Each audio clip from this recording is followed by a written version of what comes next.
Tantor Audio, a division of Recorded Books, presents The Last Lone Inventor, A Tale of Genius, Deceit, and the Birth of Television, by Evan I. Schwartz, narrated by Eric Jason Martin. Anything that is truly great or inspiring is created in the mind of one individual laboring in freedom. Albert Einstein.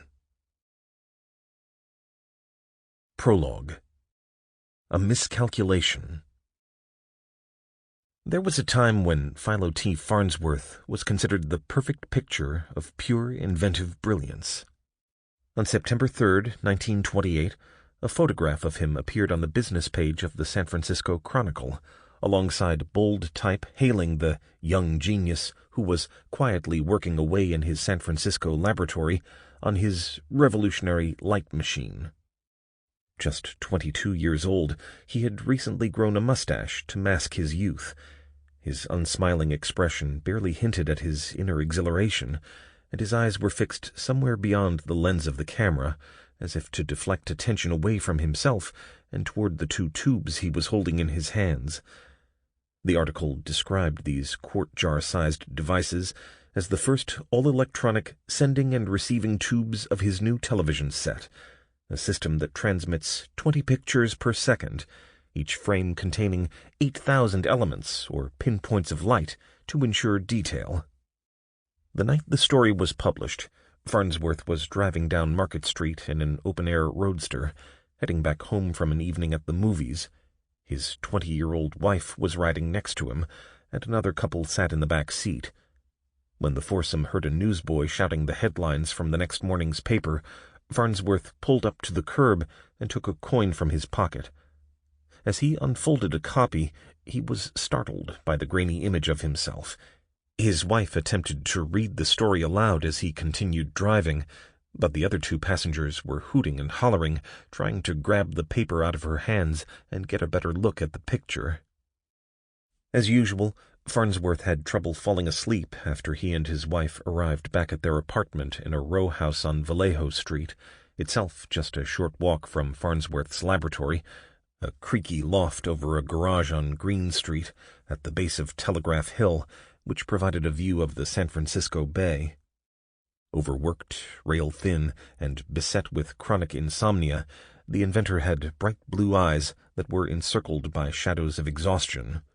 His shock of thick, sandy-brown hair was finger-combed straight back atop a large rotunda of a forehead that was out of proportion to his slight build.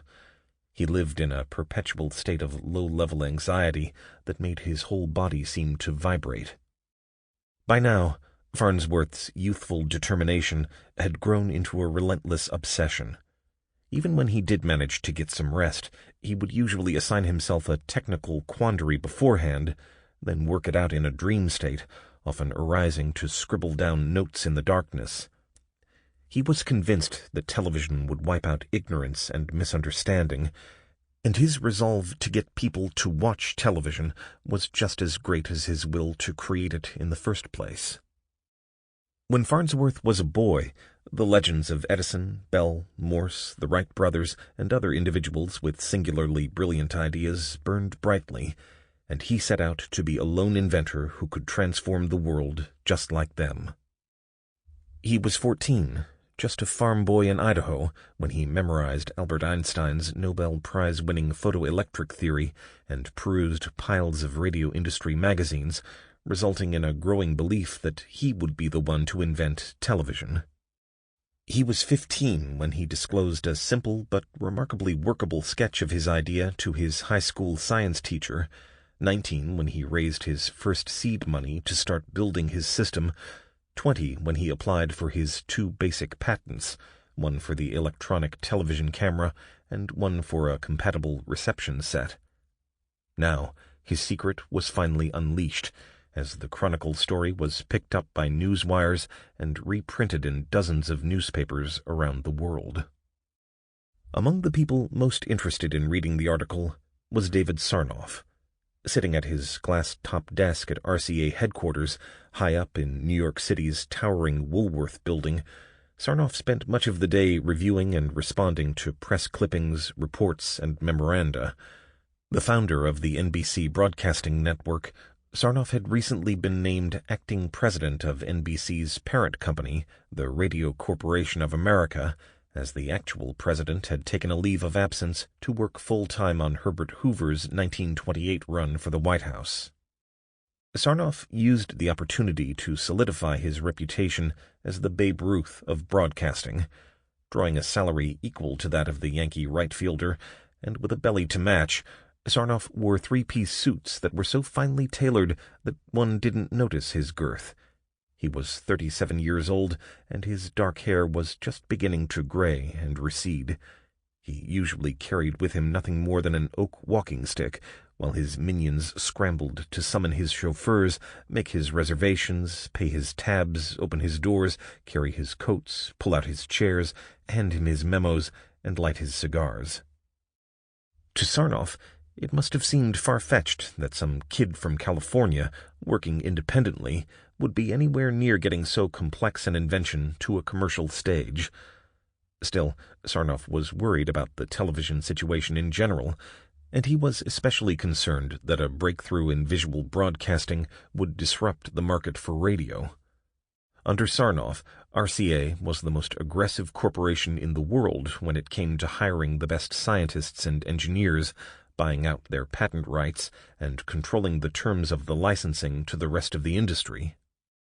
Legally, no one could build a radio without a license from RCA, and no radio could be sold without a royalty flowing back to the company. Thanks largely to this arrangement, shares in RCA became the single hottest stock in the wildly euphoric market of the late 1920s. RCA's fiercely competitive radio monopoly also drew steady fire from members of Congress and the U.S. Justice Department. After reading the article about Farnsworth, Sarnoff wasted little time in launching a public relations offensive. He crafted a detailed essay on the state of television, stressing 2 points: that the new technology is nowhere near ready for the public, and when it is, RCA will be the leader in bringing it to market. The article, entitled "Forging an Electric Eye to Scan the World," was published under Sarnoff's own byline in the Sunday edition of the New York Times on November 18, 1928, shortly after Hoover's convincing Election Day victory.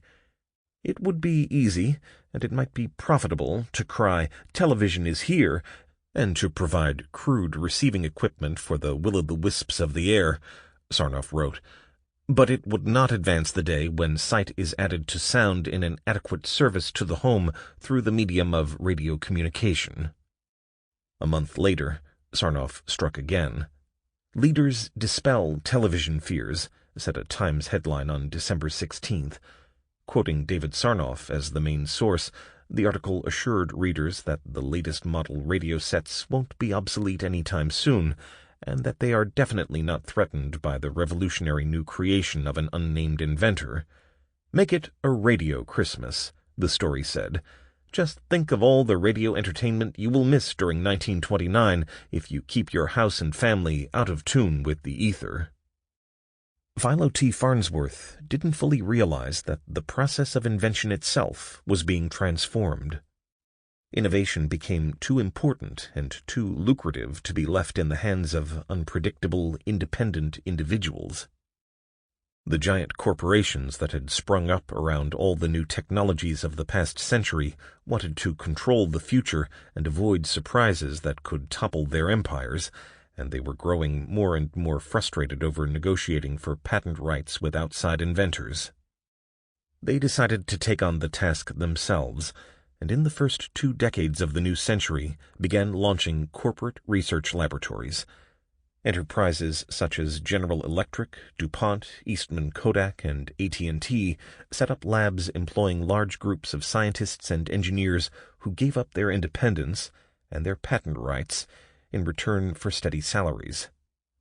By now, there were hundreds of such labs, and the new RCA Laboratories was about to take its place among the most prestigious. As a result, Technological change would become less disruptive and more methodical, so as to give the corporations themselves far greater control over the mass marketing of all the new gadgets and gizmos that would roll out of their laboratories. By the time Thomas Edison died 3 years later, the age of the great lone inventor had seemed to come to a halt. Edison had still been working on his own and had continued filing for patents through his final years. When he passed away on October 18, 1931, at age 84, tributes rushed in from the leaders of the world while his body lay in state in his West Orange, New Jersey laboratory. Edison's obituary in the New York Times said the following: "No figure so completely satisfied the popular conception of what an inventor should be. Here was a solitary genius revolutionizing the world and making an invisible force do his bidding, a genius that conquered conservatism, garlanded cities in light, and created wonders that transcended the predictions of utopian poets. With him passes perhaps the last of the heroic inventors, and the greatest of the line. The future probably belongs to the Corporation Research Laboratory, with trained engineers and chemists directed by a scientific captain. Edison saw the change coming. Yet he must have realized that the electrical forces he had unleashed were too formidable for even a lone Titan to master." Farnsworth was so certain that Edison would not be the last of the line that he took it upon himself to master the forces of invention that individuals such as Edison let loose. In doing so, he wholly underestimated what he was up against. But, just as Farnsworth miscalculated the power of corporate-controlled innovation, David Sarnoff underestimated Farnsworth, who would ultimately consume more of Sarnoff's own time and resources than even the looming government antitrust action against RCA. Whereas Farnsworth viewed Sarnoff as a gigantic but surmountable obstacle, Sarnoff viewed Farnsworth as just one more inventor to be held under his thumb.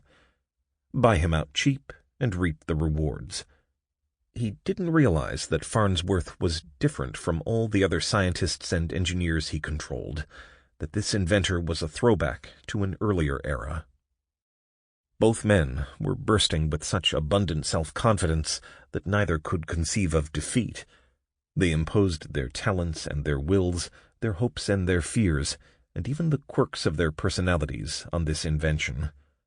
Out of the confrontation between these two mismatched men, the modern television tube would emerge, ingesting images of reality deep inside itself, then spitting out reordered flickers of phosphorescence into living rooms everywhere. By the time the inventor and the mogul would die, in the very same year, the number of homes on Earth with televisions would surpass the number of homes with indoor plumbing. Philo T. Farnsworth and David Sarnoff were fighting over something more than just a box of lights and wires. Chapter 1. Fields of Vision. From clear across the potato field, Louis Farnsworth could see that his son was in danger.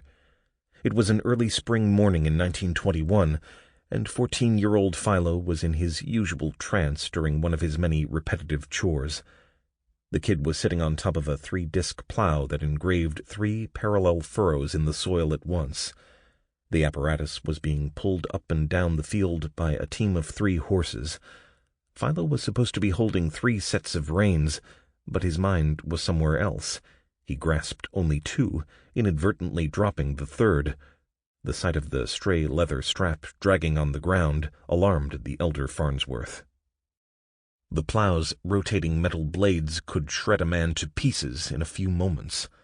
Louis Farnsworth had heard that it happened to a farmer back in their home state of Utah. A startled horse dragged the sharp edges of the discs into his back, and the man died of his wounds before any medical help could arrive. Without control of the harness, Philo might meet the same fate. He wouldn't be able to halt a rampaging horse, and Louis Farnsworth knew this particular horse to be especially skittish. He also knew that he couldn't shout across the field or surprise the horses in any way. With steady strides, he walked toward the end of the row that Philo was finishing. As he stooped to lift the rein, Philo leaped from his seat, shouting, "Papa! Papa! I've got it!" The horse, irritated by the boy's sudden exclamation, let out a loud neigh. But Louis Farnsworth was now clutching the third strap, and he reined in the beast just in time. What on earth could this boy be yelling about? "I got the idea that we'll win the prize money," Philo exclaimed. "Philo," he growled back, "you could have been killed." His father's anger snapped Philo out of his daze. When he became aware of what had just occurred, he apologized and promised never to let it happen again. Then he started to explain what was preoccupying his mind. He'd been working on an idea. The Farnsworths lived on a ranch in Idaho's Snake River Valley, where granite-faced mountains peered over pine-green forests. True to its name, the river snaked through the valley, irrigating the fields of potatoes and sugar beets through a network of diversion dams and canals. Hundreds of rural acres separated the homesteads, but the nearby town of Rigby had its own schools and churches, plus a bustling main street with a savings and loan, a telegraph office, a newspaper publisher, a general store, a furniture shop, and a bar. Philo was a good-looking but skinny boy with a serious gaze and a square jaw. He detested the drudgery of farm work, and he was constantly searching for ideas that could enable the family to escape their dependence on the land. He desperately sought his father's approval of these ideas. He knew his father was upset over what had happened that morning, but he needed to explain himself. After dinner that night, he brought his dad a recent copy of Science and Invention magazine. There was something special inside, and he needed to show him. The cover of the magazine featured a painting of a bright red monorail bullet train suspended above the bustling streets of Chicago. No train like it actually existed. This particular edition was important because the magazine was now renaming itself. It had previously been known as the Electrical Experimenter. Inside, the editor, Hugo Gernsback, explained that the original title had too narrow an appeal given the sudden rush of new technology into the mainstream of society, but he assured readers that the periodical would remain true to its roots as the monthly for experimenters and inventors, that vast horde of intellectual Americans in whom the physical progress of the country is centered. He said the goal was to build the circulation from the current 200,000 households up to 500,000. The magazine was chock full of ads for electrical training institutes. Earn up to $175 a week. Be a certified electrician. Be an expert in 3.5 months. Electricity is the biggest force in the world today. The very existence of the world depends on the electrician. Get into it as quick as you can. Choose your future now. What had caught Philo's eye was a monthly contest that the magazine was sponsoring, offering a $25 first prize, a $15 second prize, and a $10 third prize for the best invention to improve the automobile in any way. The Farnsworths did not own a car, but they knew people in town who did. From watching them sputter up hills and careen down roads, Philo could see that the popular Model T Fords were rather crude affairs. They could certainly use all the help they could get. Any improvements so far seemed as primitive as the cars themselves. The second prize in the previous installment of the contest went to an idea for starting a car in damp weather. Simply stuff a handkerchief into the air intake pipe. That idea fetched $15. First prize, meanwhile, went to the idea of attaching a horn beneath the rear fender. If the horn was not first switched off by the owner, a stranger stepping onto the running board would complete an electric circuit, setting off an obnoxious wail that would alert neighbors. It was said to be the first electric thief alarm for automobiles, and for that, the magazine revealed, a woman named Edna Purdy would collect $25. Philo had an idea that would even top Edna Purdy's. Instead of an alarm, why not have a lock on the steering column? All the keys that started the Model Ts were the same, a piece of flat, straight metal. Thus, pretty much any key could start any Model T. Philo had a question. Why not have it so that no one could operate the vehicle without the right key? An ignition lock. His dad said that this sounded reasonable enough, But how would he do it? Philo told him that he was reading about atoms, those tiny building blocks that make up everything in the universe. He was reading that all atoms have magnetic fields that attract or repulse other atoms. Those fields are created by the motion of the atom's electrons. An electron is a negatively charged particle with a tiny mass, and it moves at an incredible speed in orbit around the atom's nucleus, much the same way the Earth, itself a giant magnet, orbits the Sun. The motion and the spin of an electron creates a magnetic field that can exert a force on other charged particles, and the direction of an atom's force, he learned, is something called a magnetic moment. The elder Farnsworth didn't say much in response, as he tended to take Philo's word on such matters. "What if," Philo asked, "someone magnetized the starting mechanism near the Model T's steering column?" He read that many metals can be magnetized by aligning the magnetic moments of their atoms in the same direction, as if they were soldiers facing the same way. This could be done fairly simply. You can magnetize a piece of iron or steel by stroking it in one direction with another magnet, or it could be done by placing it in a strong magnetic field and hitting it again and again on one end, or by heating it red hot and then cooling it in a magnetic field. If the key was also magnetized in one of these ways, it could set off a trigger that would enable the car to start. The idea that had popped into Philo's head that morning while plowing the potato field was sophisticated by scientific standards back then, and Philo was just 14 years old when he thought of it. Naturally, Louis Farnsworth was skeptical. He had only the faintest idea what his son was even talking about. If it was such a good idea, why hadn't someone else already thought of it? Wouldn't there be lots of competition?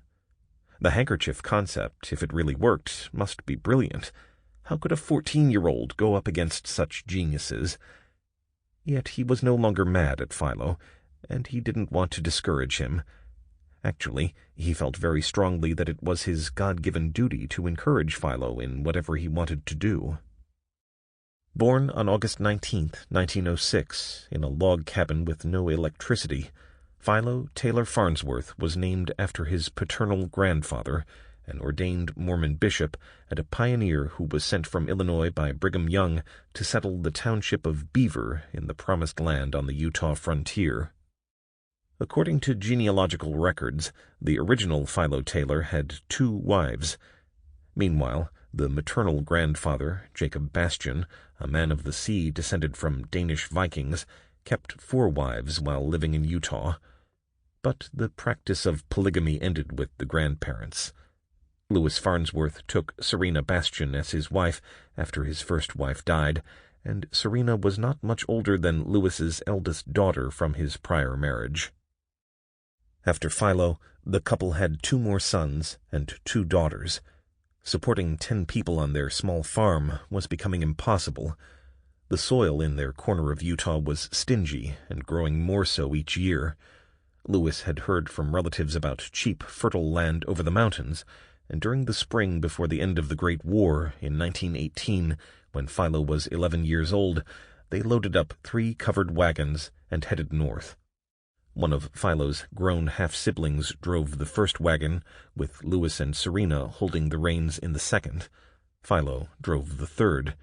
He had to be careful, as it contained the family's phonograph, which he enjoyed more than anything, as well as a crate of hens and a basket of piglets. The trip took several weeks because the family stopped to visit relatives along the way. During the journey, Philo was especially awestruck by all the goings-on in Salt Lake City. It was his first visit to the big metropolis, and he drank in the marvels of modern life, the electric street lamps, the bustling automobile traffic, telephone and power lines, as well as the giant pipe organ in the Mormon tabernacle. Ever since he could talk, he had asked an unusual number of questions about all man-made devices.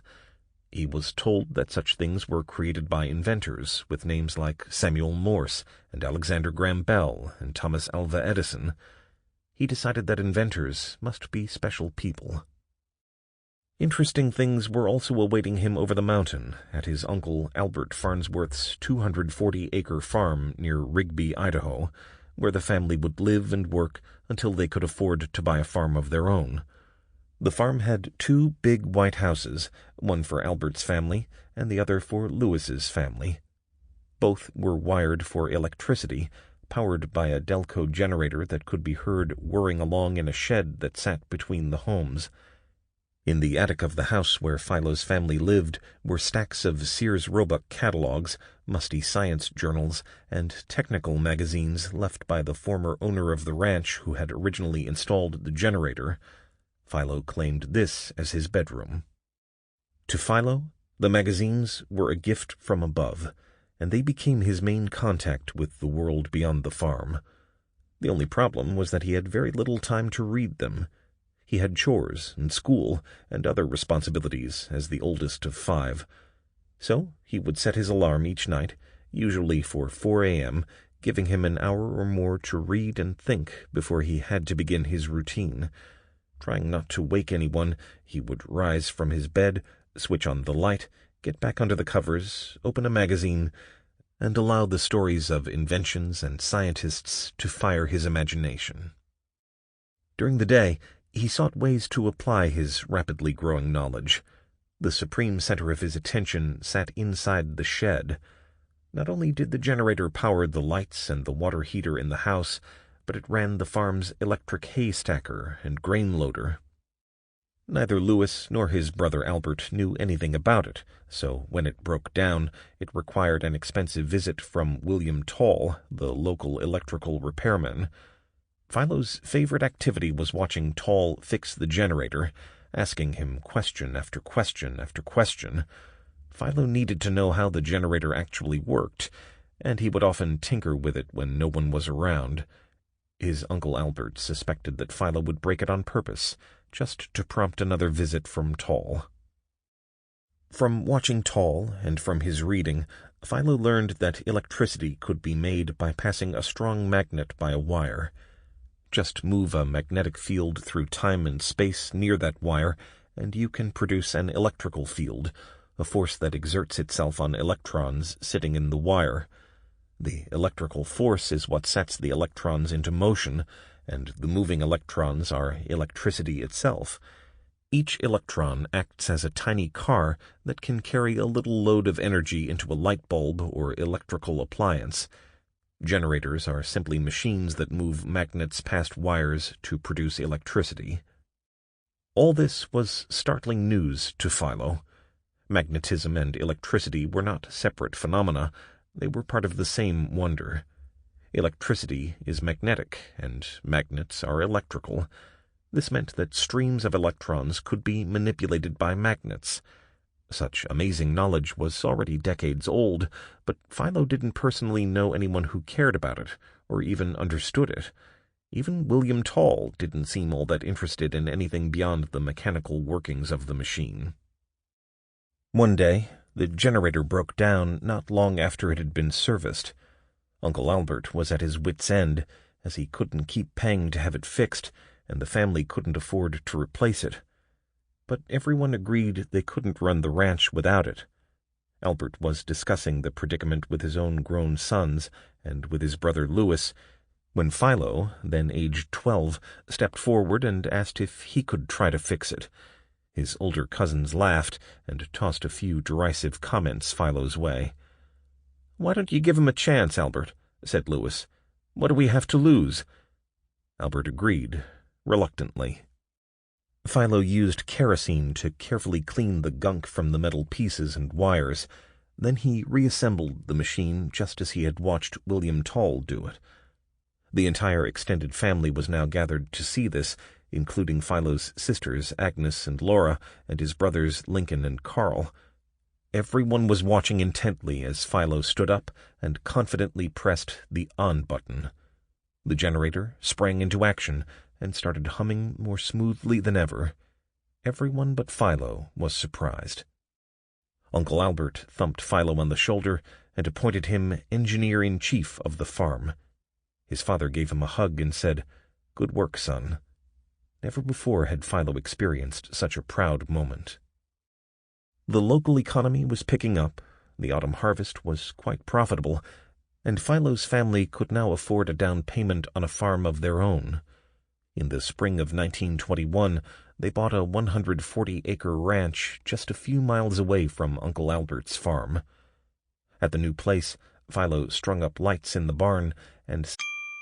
Sample complete. Ready to continue?